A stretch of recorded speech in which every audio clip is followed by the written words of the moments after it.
Hi, I'm Mike Marino, and this is a brand new episode of Live from My Mother's Basement.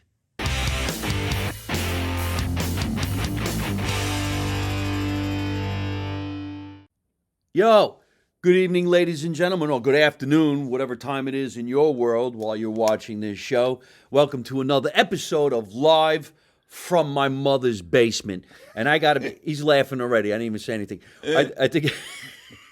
It's your base. You're like your mother. You're just trying to stuff me with food. The guy just got me breakfast sandwiches, 2 donuts because you want some snacks. It's not even noon. I don't even eat breakfast until 2 or 3. Guys, like you snacks at noon. Snack like 3-year-old? I get you snacks. Do we swear on this or no? You can say whatever you want, bro. Oh yeah, we'll be clean. But I never curse. I like this guy. I think in production value. Hey, let's shoot this fat guy's neck. Who puts the camera here? 2 middle-aged guys. I always say, hey, we need neck fat. That's what we need. You're the tallest. I know I'm the tallest guy. I hit my head in every fucking thing in this house. I've had the 3rd-degree concussion. It's like Betsy Ross's house. You go. Well, there you go, ladies and gentlemen. Welcome to another edition of Live from My Mother's Basement. I love this guy. This is Joe Bartnick. Let's get his name in the game and then just let him go because he's the tallest guy probably just to come in the house in general. Well, I mean, I don't think other people haven't made it out without a stretcher. I think I just took that hit hard. I felt like I played Monday Night Football. I got carried off on a stretcher. He goes, what? He goes, what's the roof? He goes, it's a low ceiling. It's 2 ceilings. There's one and there's another one. You don't even know. You're going up the stairs like, oh, I missed that one. Good. Boom. They all won too. Okay, so let's explain what he's talking about. I invited Joe over to my house for a couple of days, and I gave him the master suite. And the bedroom's upstairs, and I told him, watch your head. He hit his head twice on the ceiling because the ceilings are pretty low in this house. So I apologize. Well, the first was those steps, like I said. You duck once, you think you're good, then boom. The second is the hallway tilts, so you have to tilt your head like that. And then the bed where you put your head, it tilts. So if you would ever sit up in bed, you'd crack your skull. Yeah. It's like a death trap. It's a suicide rap. It's a little Bruce Springsteen here. Yes.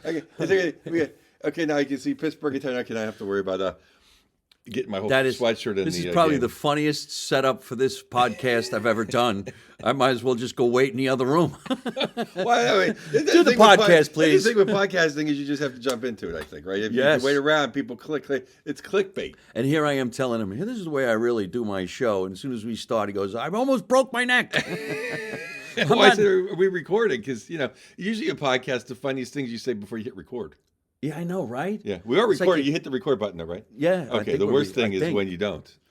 You ever do a podcast and realize you didn't record? Yeah. That's I just, I guess because we set it up and we get serious about setting it up, and then I forget. We're comedians. We could be funny in seconds.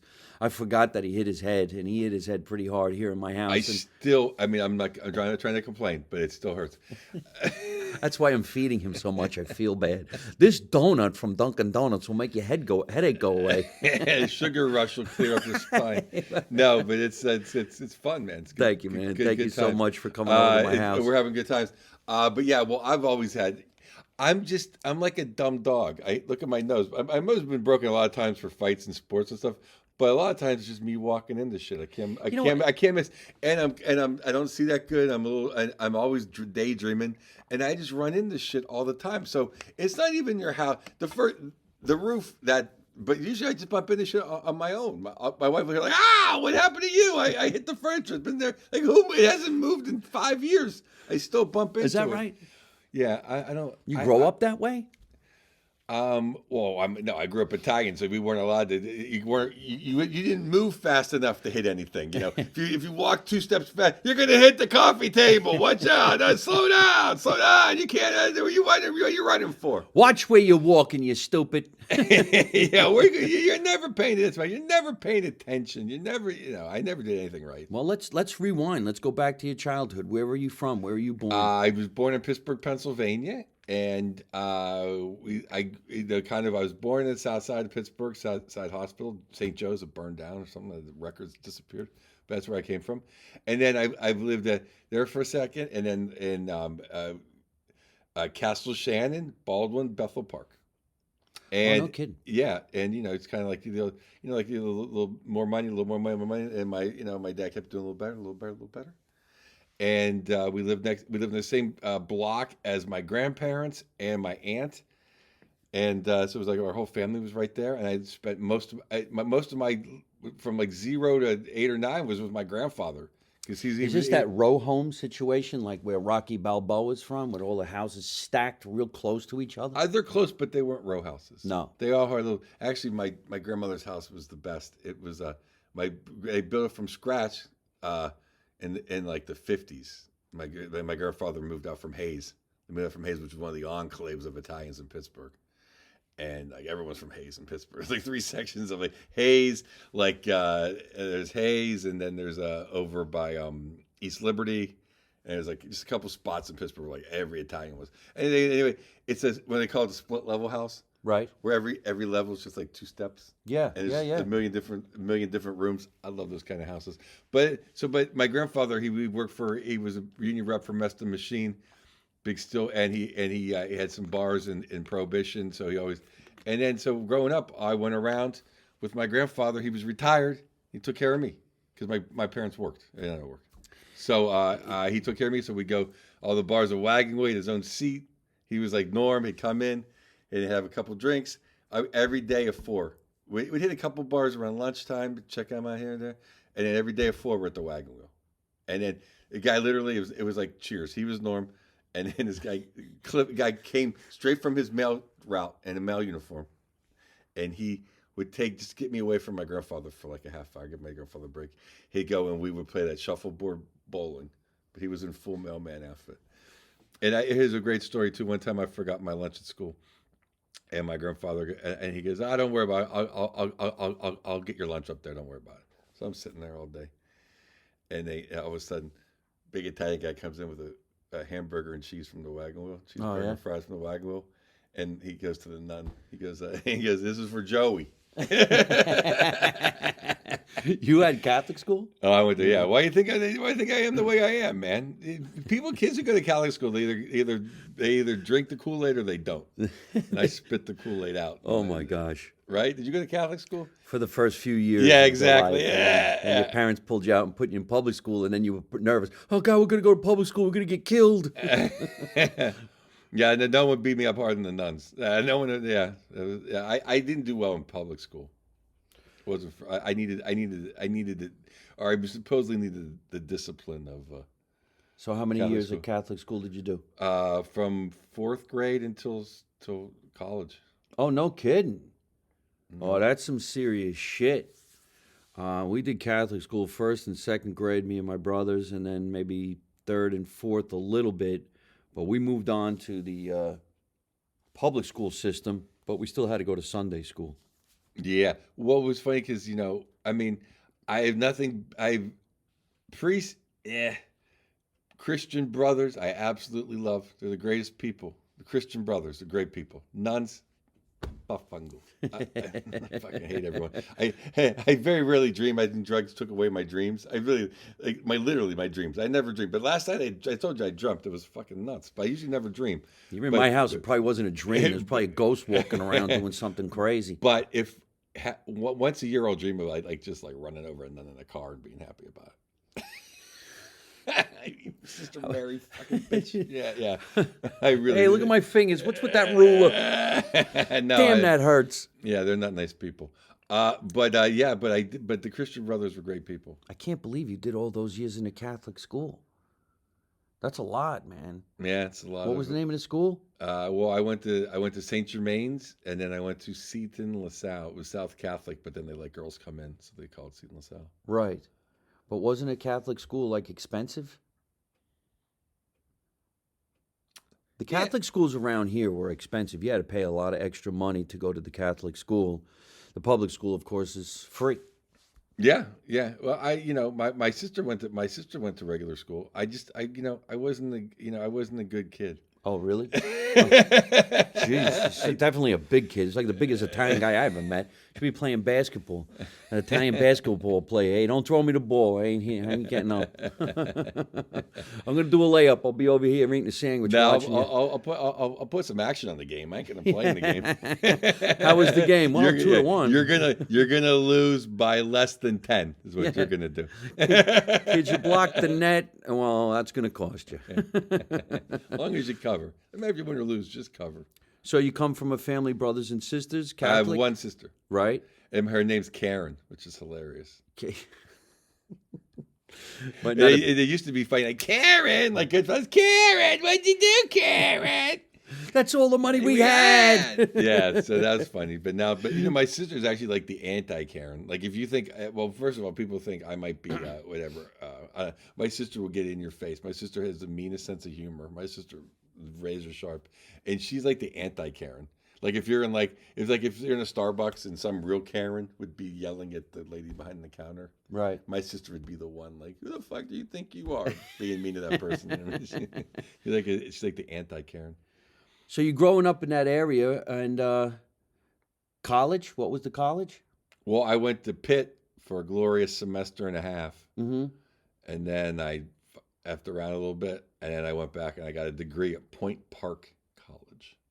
Were you playing football and stuff like Nah, that? I You're a didn't big play. guy. No? No. No sports? I played some football, some basketball. It just wasn't for me. I just didn't like being like. I didn't think it was that important to be yelled at constantly. Right.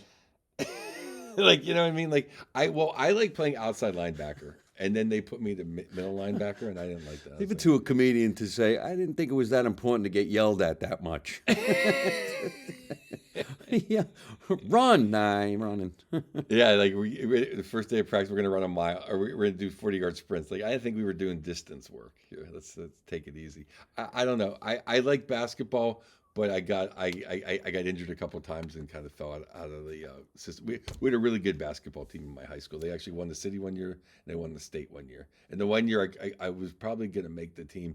My senior year they wanted me to play again, and I just couldn't do the conditioning. I was like, I can't do it. When in your life did you say, you know what? I want to be in showbiz? Basically, my whole life, I wanted to be in show business. I just always wanted to be on television. I wanted to be a comedian. I wanted to be Johnny Carson, David Letterman, and Dennis Miller actually grew up like 2 subway stops, trolley stops, they call them, from my house. And his mother used to go to see my mom. My mom worked in a doctor's office. And I thought it would be Dennis Miller. I came on the Saturday Night Live, was the best. When he would no go, kidding. when he would have this hair, yeah, he was. So did you do like things in like a high school play? I was in a high school play. I was in the musical Barnum, and I sing so bad. The teacher goes, "Just move your mouth, pretend." Just fake it. Yeah, I was the strong man. And then we did a talent show where we did sketches, and they all killed. And I'm like, you know what? I've done every drug except shoot heroin. The best drug on earth is killing on stage. Wow, he's amazing. A lot of comics say the same identical thing. Ladies and gentlemen, you got to know it's true. There's just something about a performance with people going crazy and loving what you're doing that you get so high you can't stop. It's what you want every day. Yeah, and my wife gets pissed like if she's back when there was newspapers, if I'm talking to her in the morning and I'm like, she's like, I don't have to look at you. I can hear you. I'm not an audience member. I didn't pay. I'm like, oh, you're paying for this. You got to listen to me, sweetheart. You got to hear what I did last night. You weren't there. I took them everywhere I wanted to go. You should have been there. Well, I just need an audience for everything I do. Everything I say, I need an audience for. Like someone has to be listening. When I have to talk. Yeah. No, but there is like, yeah. There's nothing like being on stage. There's just, and if I'm not on stage every couple of days, I'm not a good person to be around. My wife says, like, go do a set somewhere. I'm glad we're doing some shows tonight. Yeah. But this is going to air at a time that you guys won't get to see that show, but it doesn't really matter. So you were bitten by the entertainment bug early in life. Yes. And wanted it. And plus, because I mean, like, I only have one sister, but I have a big Italian family, and my other side's a big, German, Polish, Irish. It's Pittsburgh. There's millions of cuts. And the only way to get noticed is to be funny and loud. Yeah. Wow. And when everyone likes you, it's like, he's like, I like being liked. Yes. I'm one of those people. I need to be liked.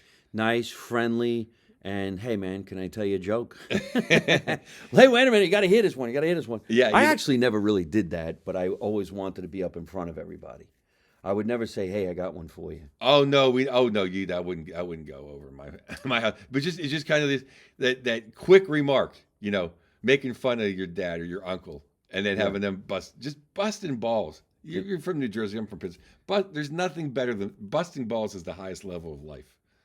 Yeah, Pretty man. much. When Especially when you bust balls, and there's nothing I love more than people busting my balls. I crack up. It was kind of a rite of passage in San Francisco. I started comedy in San Francisco. That when you leave town, they give you a roast, and they roast me. I was rolling around on the stage. I was laughing so hard, people busting my balls so much because I mean, like. At some points in my life, I did not like having my balls busted because I was a horrible stutterer. Oh, no kidding. When I was a kid, yeah, I started. They used to make fun of me so bad, made fun of me. Like, I didn't cry, but I mean, run home and cry. But I was just like, felt so bad. It was too much. It's like so much. So like, I don't, that wasn't fun being made fun of. But in general, like, because I'm kind of a big guy. Tougher kid, so a lot of people don't want to bust your balls. But so I would love when people would bust my balls. How do you overcome stuttering? Did you have to go to school? Yeah, training, teacher? you get taken out of school, so everyone knows. Oh, look, you're. No kidding. Yeah, you get taken out. You go sit and because it was Catholic school, we didn't have like the public school would come with the stuttering expert lady, and you go sit in the trailer for like 2 hours. Twice a week or something and learn how not to stutter. Every now and then I'll get a little click. Like very, very, very, very, very rarely.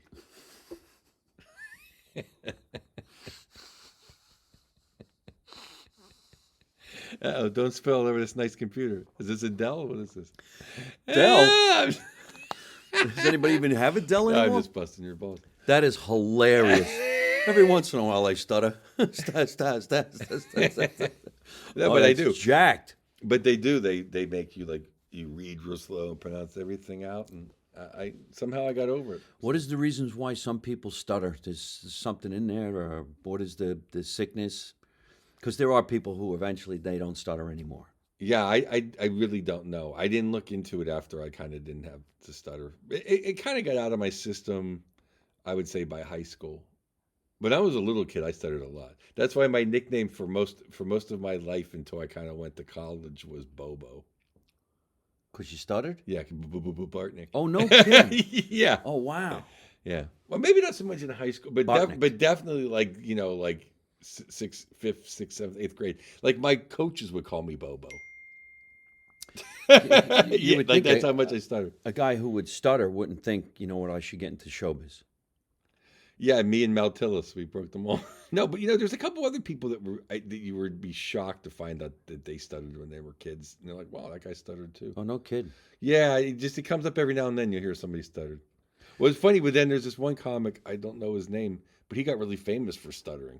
Oh, is that right? You know who I'm talking about? He played flappers all the time. I think it was on America's Got Talent or something. And I was like, wow, if I would have known the stuttering, it could have been my hook. Hey, wait a minute. That's my joke. Yeah, that's my hook. That's what I used to do. I'm glad I don't stutter. It kind of hurts your head. Kind of like when you hit it on a ceiling. I'm never going to live this down. When you stutter. Well, you said duck. You should say duck your head twice. You said duck your head. But you do. You're like, oh, I cleared it. You don't. But no. But yeah, I used to go I used to go because then if I would strike out a little league. They go Bartnick, strike. So you had a jingle. Yeah, a jingle. That is hilarious. After college, then when was the big move to Los Angeles to pursue the career of? Well, I moved to San Francisco. Oh, that's right. Well, first I moved to He's Arizona to check it out, and I hurt my knee playing pickup basketball, and I had to stay there for a year because I had to I bartended on a torn ACL for 4 months, paid for the surgery, got my surgery done, and then I'm moving to San Francisco. I put my name on the wall for drinking all the beers of the world. I broke the record. No kidding. In Arizona, yeah. You drank all the beers in the It world? was like 330 beers, the beer list. I did it in 2 months and 3 days. How wasted were you? Not too bad. I can drink. That's one of my only skills. Yeah, he's a big guy. He's wiping out the refrigerator over here. He found the worst beer I ever put in the refrigerator and said, "This is great." I mean, I'm not really into beer. I just bought a selection for company. It's good. I mean, Tecate in a can. Yeah. It's great. I had Rolling Rock in the refrigerator too, and that just went really quick when people came over. You remember Rolling Rock? Yeah, hey, that's a Pittsburgh beer. That's where Is it? Yeah, it's from Latrobe. It's where the Steelers have training camp since like the 30s. My father's grandfather, well, my grandfather, he owned a bar in Jersey City. Here's actually something that was on the bar. This is how old this is. I'm just bringing this up because we're talking about old beer, but Ballantine. Remember Ballantine? I remember the ad. I don't remember the ad. I just remember. Isn't Ballantine the beer if you're gonna? Oh, that's Schaefer's the beer if you're gonna have more than one. Schaefer? Right? I think so. Ballantine was always on the Yankee telecast. Really? It says here on the back here, fruity body flavor. Ballantine. Anyway, we just did a commercial for Ballantine. They're going to make a comeback. I don't even think you can buy the beer anymore. Probably not. No. Maybe like in an Ballantine. antique store. Yeah. There's a lot of antiques in this house. There are a lot of Even antiques. the ceiling is an antique, but got a dent in it. Yeah, probably. My You head's got a so, nice big, my head's you know, so round hard. circle dent. Oh, so you ever notice that like in a house, if there's a sliding door, I always do this? Oh no. Well, yeah, because my buddy Jack has a beautiful house in San Francisco. He's got a sliding glass door. And one time, like, oh, we were like, I go, oh, we're smoking cigars. Like, oh, where's the light? The lighter's in there. His door was so clean.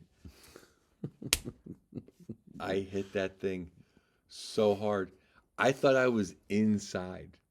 And then I woke up. I was on the ground, and he goes, "I'm gonna go. I'm gonna go." He goes, "You all right?" He goes, Jack wasn't paying attention. He was at the grocery something. He turned around and he heard the loudest. He thought a car wrecked.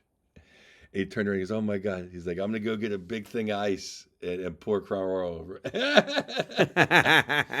I thought I'd have two black eyes because it was a Friday night. I thought you'd have two. How am I gonna do the shows this weekend? Or it was a Thursday, but it was I was just hurt for like a week. But that's on my nose. But here's the funniest thing, right?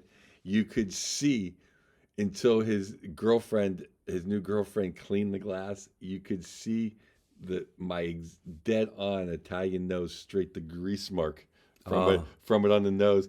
And Al Madrigal's brother Dante's like you guinea paisan, like a greasy. You can see your nose grease. Yeah, it was like that's what my wife was always like the Shroud of Turin on my pillows. Oh, is that right? Yeah.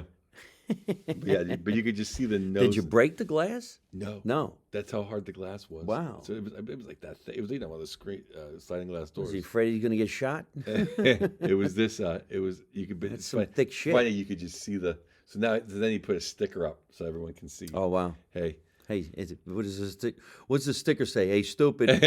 Well, this is glass. It happens. It was funny. So we had this apartment in Pasadena, me and my wife, and I don't know. We lived there like maybe 5 years. Within the first couple years, within the first year or so, like the screen door got like fucked up. So it was messed up for like 4 years. Right. We moved to our new condominium in Sierra Madre. Beautiful place. 2 days into having that place, I'm going outside. I walk right through the screen. My wife was so pissed. She's like, I didn't even have a nice screen door for a week. No shit. I'm an idiot, dude. I mean, that's what it comes down to. All right, so I don't feel so bad that you hit your head in my attic. No, not at all. I really should wear a helmet. I really should. You wore an ice pack for a couple hours. I like that thing in general. The ice wrap. So how many years did you do out in San Francisco pursuing your career as a stand-up? Well, I started comedy in '97 and I moved to LA in like 2006. Why San Francisco? Honestly, because I love the city of San Francisco. I loved everything about San Francisco. That's way before the dot-commers ruined it and the rent control ruined it. It was just a great city. It was a city. I'm a city kid. I don't like LA, the driving everywhere, the suburb bullshit. And that's where Robin Williams, the backdrop of the Punchline is where Robin Williams has that famous special. You see the punch, and to me that was comedy. To me that was the mecca. And in those days too, it was like SF and Boston were the two cities you went to get good and became a comedian. Then you moved to LA and New York. I didn't do any of that, but I do remember everybody saying San Francisco has some of the best comedians in the country. And if you want to become a good comedian, San Francisco was the place to be. More so than New York. I only heard that. I didn't cut my teeth in either of those areas. Well, when I was working at the Punchline, working the door, then it was right when the boom started coming back in comedy, and Jeff Wills, who's now the king of Live Nation comedy, he was the booker for Bill Graham Presents, which is now Live Nation, and he would bring in Attell and Chappelle and Louis C.K. and Lampanelli and Wanda and all the people that were killing it in New York, and I'm like, that is. Those are the best comedians. So you work in the door in hopes to become a regular at the club? Yes. Yeah.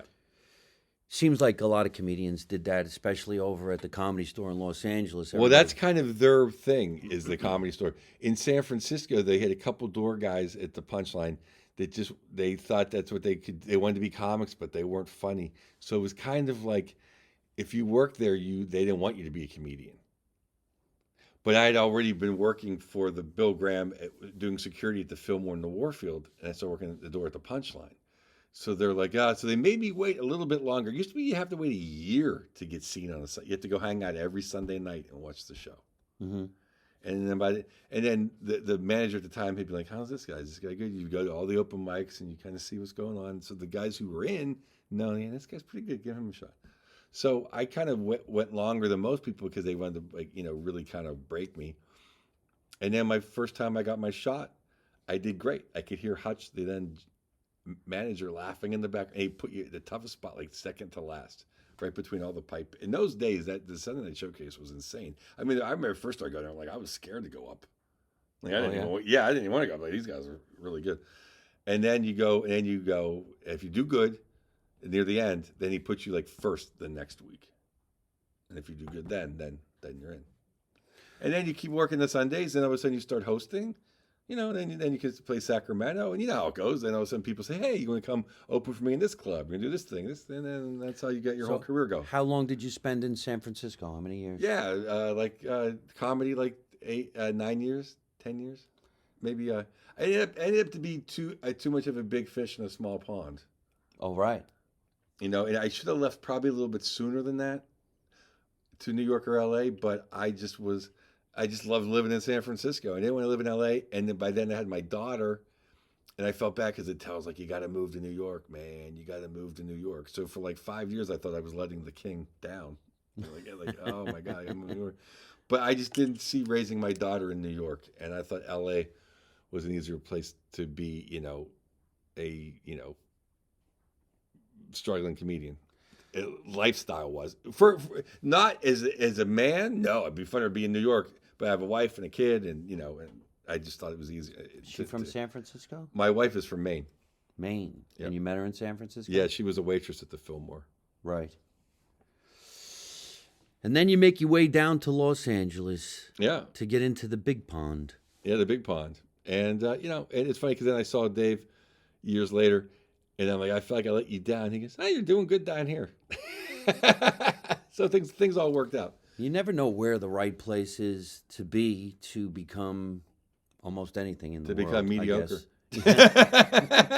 To shoot for the middle. Yeah, I'm right there. No, yeah, I just, if I was on my own. Plus, I know myself.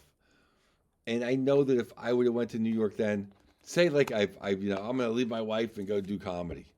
Okay, I just know myself. I know my demons. I just got eaten up in New York and had a good time, and I wouldn't have been a good comedian. Yeah, I would have been a great drunk, a nice door guy. It was like, I mean, a good day, a good lunch bartender, some Irish bar somewhere. I wouldn't be in comedy probably right now. I mean, as much as I would like to believe that I would have been like, hey, yeah, hanging out with the towel and listening. I just know myself. I just would have had a good time. It took me a long time to kind of get serious about things, if I am at all. Yeah, still. I don't even know if you're that serious anymore. I mean, You make me laugh just hanging out, bullshitting, and saying crazy stuff. And as a guy working the door, he probably was thought of as this pretty big dude. And you said you've been in some scraps, and that's why you got some bumps and bruises. Tell us about this karate career. That was just like a side gig, or you? No, no, no. My no. I mean, all growing up in Pittsburgh, I always worked. I always, worked in bars and stuff like that, and I've done some others, and we, worked for some, worked for some people, and I always, made some money being a big kid, and then, well, my daughter, she got accepted into the CS Arts program. My daughter was a really good basketball player, but she decided to pursue a career in musical theater and not do basketball. So she was going to have to take the subway to her school, not go to like the regular Pasadena high school. So, and she wasn't going to be playing basketball. So I'm like, you need to do something physical and not be physical. So I'm like, so she, and you're going to be on the subway. So she went to a female self-defense class and liked it and wanted to join for karate. So I'm like, I'll write the check. And I just really liked the dojo. And then about 6 months into it, I said, hey, would you mind if I've had medical issues, all kinds of injuries. So I'm like, I don't even know if I can do this. But I'm going to try once to go in class. And Justin, my sensei, was like, yeah, try it. And I just loved it. So I asked my daughter, do you care if I go? And she's like, no, I don't care. We'll have fun. So I just did it for like 4 years, karate. Oh, with her. okay. Yeah. Well, I haven't done it my whole life at all. I always wanted to. I just never did. Well, usually some of the karate guys who are tall and have long legs really can beat the living crap out of people. So you look like you would be able to, knock somebody into another dimension. Well, you know what's nice about karate as an adult? It just, I need, because once I couldn't really play hockey anymore and I couldn't play basketball anymore, it was a way to be with the guys and to have fun. And going to the gym is awful. Exercising and not thinking about your I don't exercising. think I've ever heard it. Going to the gym is awful. You know what I mean? But if you can exercise without thinking you're exercising, Yeah. that's great. So that's what karate was. And you're having fun. And it was also a great way to just it kind of was the same as comedy in a sense. You're just hanging out with all your friends, busting balls. Yeah. My wife's always like, you need to hang out with your monkeys. And it's a discipline. Yeah, and you learn. And I'll tell you, if I wouldn't had karate, I was just in the movie Old Dads, which is coming out like in October 20th. And I was in this big fight scene. I play a bouncer. Imagine that. And we had this big fight scene with all these stunt guys. Me and Verzi were the only two real actors in the whole. There's like 12 guys, and we're the only real actors in the whole scene. And we choreographed it for a day and a half. If I wouldn't have had a karate background, I'd have been fired. You choreographed it? No, a professional, Stuntman? union. Yeah. But I mean, but you had to learn it. Right. If I wouldn't have had a karate background, I would have never been able to remember all this stuff. I took karate when I was a kid, but now if I was ever to try to raise my leg in the air, I'd probably have a heart attack. Well, I wish I could stretch. It's just not happening. Well, that's why I love karate too, because it's like I have nothing against any other discipline, but I don't really like rolling around with men on the ground. Isn't that jujitsu? Yeah, exactly. I don't want. To me, I do it in my act. I do the joke here, but it's like when you're on the ground, the fight's over. Like that's not a fight anymore. Yeah, You're on no, the ground. it's a wrestling match. Yeah, yeah. It's like but it's also what I was gonna say before. Is what's nice about karate as an adult is you always feel like you can handle yourself without thinking about it because you've been doing stuff all week. If that makes any sense. Yeah. It's in your mind like, oh, this drunk guy's swinging at me. Okay. Or whatever. You know what I mean? As opposed to like, what's happening? Because you've been in it for 4 days that week. I don't know much about karate and jiu-jitsu anymore. I always wished I boxed. Yeah, see, that's what I was going to do next after my back surgery. I'm like, hey, I can go boxing. Every time I think I'm not going to fight, but if just go to the gym and I don't want to spar, It keeps us nice. But yeah, just to get the footwork down, a little sweat going, Every time I think that, like, my back. So Yeah. it's like, that's God saying, you're done. That's before my surgery, when I was just trying to, I've had two, but the last one, before my back surgery, I've had 7 surgeries on my body. It's like, it wasn't never in the NFL. Like, that's fucking ridiculous. So I go, I'm sorry, it was a delayed reaction on that joke. He was never in the NFL. they have 7 I was never in the NFL, but I have said surgeries. I mean, they have that many surgeries and never, like, to be nothing in sports is, like, pretty fucking stupid. I mean, how, from running into people's ceilings. I love when jokes take a while to sink in, and then they keep on coming. It's called my act. That one I laughed Thursday. I mean, I saw the show Saturday, but it took a while. But, no, I would say, my surgeon just goes, do you really need to play hockey anymore? Yes. Do you really need to do karate? Because I'm 50. What is I'm it? 50 something. So it's like, just. What is all of these surgeries that you had, and why did they have to take place? Well, I mean, they were broken bones and torn ligaments, and they were legitimate. I mean, they had to be fixed. Right. It wasn't like from fights that you were in. no Sports. sports. Mostly basketball injuries. No kidding. All right. So nice, tall Italian guy playing basketball. It's very unheard of. Too bad we didn't have an Italian basketball star. I'm not that tall. I'm not that tall. How tall are you? I'm like, my grandmother would say 6'4". It was more like 6'3.5".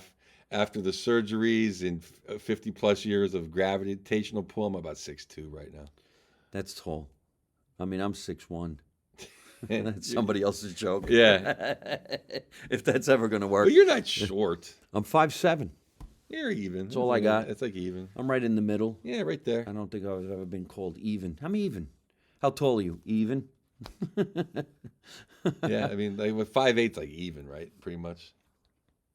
Tell us about this affection for hockey. Well, my grandfather loved hockey, and I was my grandfather's kid. And in Pittsburgh in the 70s, I mean, of course, he loved the Steelers as well and the Pirates. My grandfather was like, he was the original sports center. He'd have like a TV on, he'd have another TV on, and he would have his transistor radio on. Transistor. And in those days, the AM radio, you could get like the Ranger games, you get the Sabre games, you get the Flyers, you could get Chicago on the AM dial. So he'd be watching the Penguins, listen to another game. So and he loved hockey. And it's so sad that he never. I mean, we that's where we wore this color, the original blue Penguins, and I hate to use this term, we sucked, and we got beat by the Flyers. That's why I hate the Flyers. We got beat by them.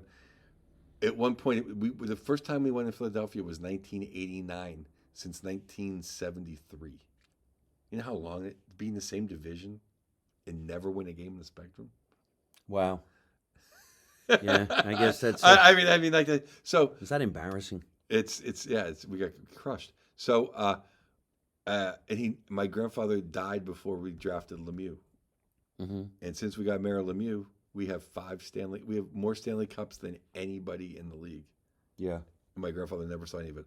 All he got was, "Hey Harry, how's those Penguins doing? How them Penguins doing, Harry? They ain't looking so good, Harry. Hey Harry." Isn't that funny? Yeah. And this is really funny. So my grandfather, since the age of about 30, was bald. Oh, really? Yeah. When no one was bald. He said he shaved his head one time and it never came back. Oh, come on. That's what he said. But the funny thing was he called everybody Harry, and everybody called him Harry, even though he was bald. He was like the original guy that was, and like, hey, the dude guy, because my grandfather just knew everybody in Pittsburgh. Everyone knew him, so he would just say, "Hey, Harry." That's because he didn't remember people's names. Wow. But he was bald. So the Immaculate Reception, the famous catch. Franco Harris. Oh, okay, yeah. Yeah.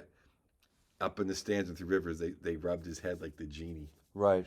Yeah, it's like the crystal ball. Yeah. So, that's something. Yeah. Man. So he was there, and that was the best thing. Is right before he passed, my dad, who was also next to my grandfather at the game, got to talk. I got to meet Franco Harris. I got to help my parents meet Franco Harris. Oh, no kid. So my dad and Franco Harris. Am I wrong? Did he just pass away? He just did. Yeah. Yeah. So he passed away within this year. It was about last spring, is when we all had dinner. Well, they had dinner. I had dinner with Franco and me and Bill and a bunch of people, and then Franco came backstage, and my mom brought meatballs backstage. Oh no, kid. Yeah, so Franco, his family got to have my mom's meatballs. So you know this, nothing an Italian woman loves more than an Italian guy doing good. Yeah. Yeah. Yeah. So my mom is she's Franco's sitting down, my mom's standing right next to him, like hovering over him for like 20 minutes. I finally had to go behind the chair. Yeah. Here's your back on for a little. Yeah. So I was trying to do this on stage, like my mom, like even a 4-time Super Bowl champ, Hall of Fame running back can't break a conversation with my mother. God bless our mothers, man, because I'm treating him like I am my mother all of a sudden. I never thought I would become like my mom, but I really am every 24. So can I get you something? Are you hungry? Did you miss something? I'll go get it. You want wait some right snacks? here. You like that bed? How about this bed? You want to stay over there? Is there something I could do? What can I do? Yeah, a great host. But that's the but yeah. So then my dad and they're watching the Immaculate Reception. They're talking about the Immaculate Reception. My dad got to sit there and talk with Franco about the Immaculate Reception, which started the whole Steeler dynasty. That catch. Yeah. Wow. But the hockey thing. And we were talking about your podcast, and we were talking about our friend that we now have in common, Bernie Parent. And I happen to know Bernie because of his wife, superstar goalie from the Flyers from back in the day. And I hope soon he's going to be on your show. He is. He said his wife cannot be any nicer, especially for a Hall of Famer. His wife is like, we're going to make it work. And she called me back a couple times. Who does that? Yeah, I know, right? Yeah, so we're going to have him on. It was just, schedules changing. But yeah, he was an incredible goaltender. Bernie Parent. Puck Off is the podcast. And tell us all about it, how they can find it, watch it, get engaged. Everywhere you listen to fine podcasts, we're Puck Off. All Things Comedy Puck Network. Off. Puck Off. Me, That is Fraser hilarious. Smith, and Andy Picaro. We go around the league, and we've had a ton of famous hockey players on. We have famous comedians on. We've had actors on. We have hockey media guys on. And sometimes it's just us three shooting the shit. It really depends. Puck Off. Fraser Smith came up with that. Is that right? Yeah. That's your Puck Off. I'm not going to say anything because I want Bernie to be on your show and you have a good time with him. But it was probably one of my favorite interviews. And that was the biggest sports star I've ever had on my show. It's hard to find somebody bigger than Bernie, to be honest with you. No kidding. Yeah, in the world of hockey, I mean, he's a Hall of Fame hockey goaltender with 2 Stanley Cups. We just ranked the best goaltenders summer program, when we call it, when there's no games to talk about. We just invent stuff to talk about. So we did best goaltenders, I think, from 1970 on or 1960 on. Yeah, 60 on, and we picked him 5th, I think. Wow, it's unbelievable. I won't say anything about it. And I begrudgingly love him. I mean, because I think jealousy is a terrible look on anybody. Right. I mean, I don't want to pick a Flyer goaltender. Are you kidding me? Well, he's going to be a great interview. You're going to have a lot of fun with that. We are going to have fun. And he's a Broad Street bully. Yeah. Wait till you see how tough he is still. I ain't messing with Bernie Parent. Yeah, he's unbelievable and just such a nice guy, boy. All those hockey players, man, they're just there's some of the hockey players are just the best people too. Are they? Absolutely. You're like, are they? Like, you didn't believe me? Well, because I only met this one up close and personal like you this. never met any hockey players? Not a lot, no. And back in the day, who were we fans with? Were the Devils? No. I'm from New Jersey, so we watched the Rangers play. And back in the day, you didn't like Phil Esposito? Phil Esposito. I love Espo. We did because he was Italian. Exactly. Espo still does play-by-play in Tampa. Oh, does he? He's the best. He's just an old Italian guy. And he's like watching hockey with my dad. Oh, Jesus. What's he doing? Oh, come on. Damn it. Phil Esposito. I can't think of who we used to watch on the Rangers, but we all had our Rangers Rod shirt. Gilbert. Rod Gilbert, yes. And John Davidson in that. I don't remember JD. that. Walt Kachuk or something like that. I can't even think about it, but it influenced us to play street hockey. Yeah. And playing street hockey here in New Jersey, you had to yell the word car every 5 minutes because there was a car coming down the street. You had to move the net. Sometimes we didn't even have a net. We had a piece of wood. Yeah, well, I mean that's the thing. I always played street hockey. That's why I have sweet hands. 'Cause I can't skate worth a damn, but I got sweet hands around the net. We didn't skate, we ran. And how did we run up and down the street? In Chuck Taylors. Aren't those the funniest Chuck shoes? Taylors. Like, I mean, how did the guys play in the NBA with those Yes. shoes? There's no support in this sneaker whatsoever. No, that used to be like it used to be one of the things that almost every San Francisco comic had a pair of Chuck Taylors on stage. Oh, yeah? Yeah. Chuck I Taylor had a high pair of tops. I had a pair of red, white, and blue, like American flag Chuck Taylors. And I had a pair of orange Chuck Taylor. Orange, powder blue. Yeah, I literally had like 3 or 4 pairs of Chuck Taylors. I got to get some Chucks. Remember the old commercial on the back of every comic book was Dr. J and his Chuck Taylors? That I The don't remember. Converse. Oh no, I'm sorry. They were Converse All Stars. They weren't Chuck Taylors. They were the best. He's like, the doctor would show up on Christmas. I love the doctor. Unbelievable. Now a sneaker's the $200 and it's got all kinds of protection for your ankle. I remember when we were kids, man. What were they like? A pair was like $5. Are you a sneakerhead? What's that? You know, a guy that collects tennis shoes. I call them tennis shoes. My friends freak out because Yeah, I call them I tennis would- shoes. All right, we'll see tomorrow. It's not a tennis shoe. It's a sneaker. It's a sneaker. I even play tennis. Tennis shoes. I just have tennis. I don't know. Like There were some areas that said tennis shoe. I always wondered why. We said sneakers. It's a sneaker. It's a sneaker. I'm not denying Tennis that. shoes for a guy who plays tennis. Yeah, a little lighten his loafers. Or something like that. Yeah, I know. It's a tennis shoe. But here's the thing. I had one pair of expensive sneakers in my whole life. It was the Georgetown Hoyas Nikes. And instead of saying Nike on the back, it said Hoya. And I had those for 2 basketball seasons. I wore them out. And after that, I've never really spent more than $40 on a pair of sneakers. I go to Big Five, or I go to Ross, or I go to Nordstrom's Rack. Nordstrom's Rack. I like Nordstrom's Rack. Or you can go to, Ross for Less or something like Dress that. for Less. Ross. Dress for Less.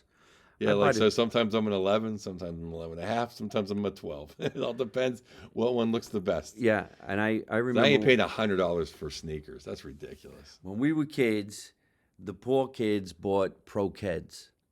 If you had money, you had Converse. Remember Pro Keds? Oh, absolutely. I never You had a run pair. I faster. never had a pair of those All Stars on the back of the comic books. All Stars. Yeah, Converse All Stars. Converse You remember? All-Stars. You remember those? Like, Chuck Taylor. yeah, remember Magic used to wear the Converse. They had the blue, the purple star in the middle, Mm-hmm. and then Bird had the green with the white star. Those were Converse All Stars. Yep, with nice shorts. Tight shorts. Nice shorts.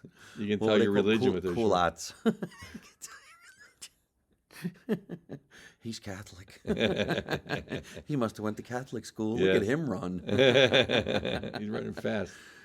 So tell us where we can watch your shows and tell us My about. special is on All Things Comedy's YouTube page, and it's going to come out on Prime and Tubi and Pluto. But watch it on All Things Comedy's YouTube page.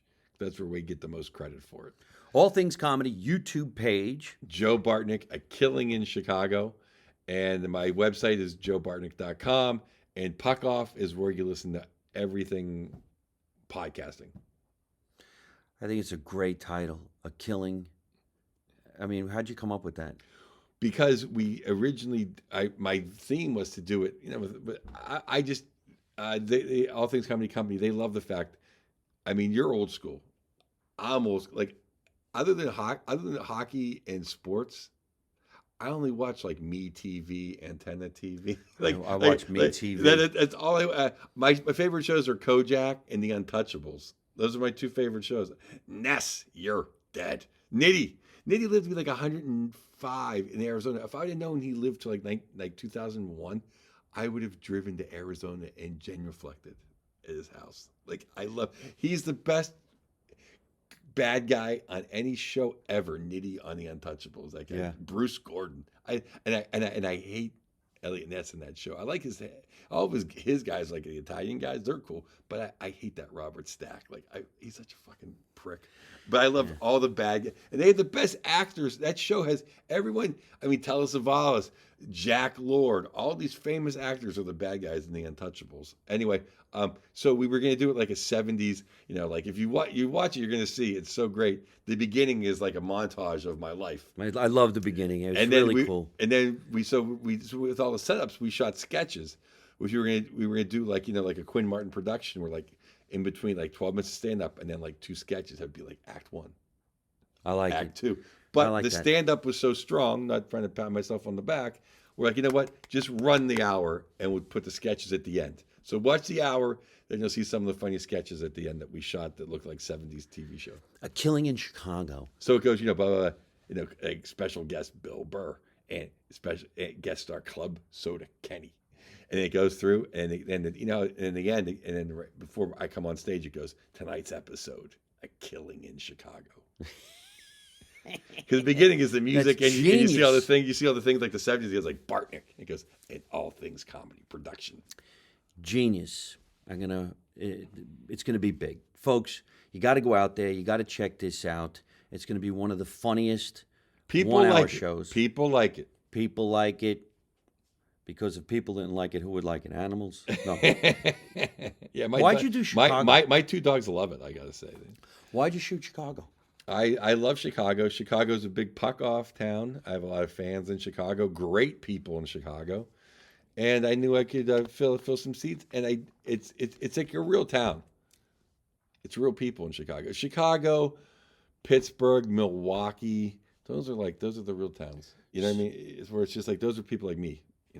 What was the venue you shot in? The Den Theater. The Den Theater. It sold out 2 shows, and my fans broke the liquor record. Hey, when your fans show up and they break a liquor record, you know what that means? Your friends can drink. Yep. All right, man. This is fantastic. So tell everybody one more time where they could catch your tour wherever you're going around the world. Well, I will be, I'll be in Side Splitters on when does this come out? Well, I don't know when this is out, so you want to be just general. Okay, website. well, yeah, joebartnick.com and All Things Comedy YouTube page for my special. Joe Bartnick, Bartnick. joebartnick.com. Ladies and gentlemen, it's been so nice for him to come over my house. I feel really bad that he hurt his head. I'll live. He's going to live. We're going to be doing a lot of shows together. Thank you so much for coming on my podcast live from my mother's Thanks for basement. having me. Thank you for all the hospitality in your house. And it was so nice meeting your father. Your father's a great old man. My father's the producer of the show. In fact, why don't we go ahead and thank our producer? It's Tatiana Blueshell. Big shout out to Tatiana for always making sure that we have great podcasts and great guests. Thank you so much for being the producer of my show. We're over 300 episodes now. You can watch us exclusively now on my YouTube channel, which is right here at Mike Marino Live on YouTube. And of course, you can listen to the show on Spotify and all social media applications like Mike Marino Live on everything. You get it? We got to get going. Remember, folks, let's make America Italian again. You know the motto. You don't know nothing, you don't see nothing, and you don't say nothing. And how do I end every single one of my podcasts? By saying the same thing with my guests, because I believe in it. Don't take no shit from nobody. You ready? That's what I have to say? Yeah, we're going to say it together. Okay. You should have came to rehearsals. Ready? I was here. He's been here for a long time. That's why he hit his head. I've been waiting. I think I was on something in my trailer waiting. When's rehearsal start? No, we're just going live. We're not wasting videotape here. You got a trailer? Yeah, I do have a trailer. I sit in the garage. All right. Don't take. Ready? Oh, we do it together? With you. Okay. Well, Don't. 1, 2, 3. Don't take no shit from nobody. Hey, folks, I hope you're enjoying watching my podcast live from my mother's basement. We're having a lot of fun, and I'm going to have a lot of great guests on the show in the future. So if you like it, hit like. You could also leave a comment. You could subscribe to my YouTube channel and watch other funny videos. And you could also listen to my podcast on your favorite podcast app like Spotify and iTunes.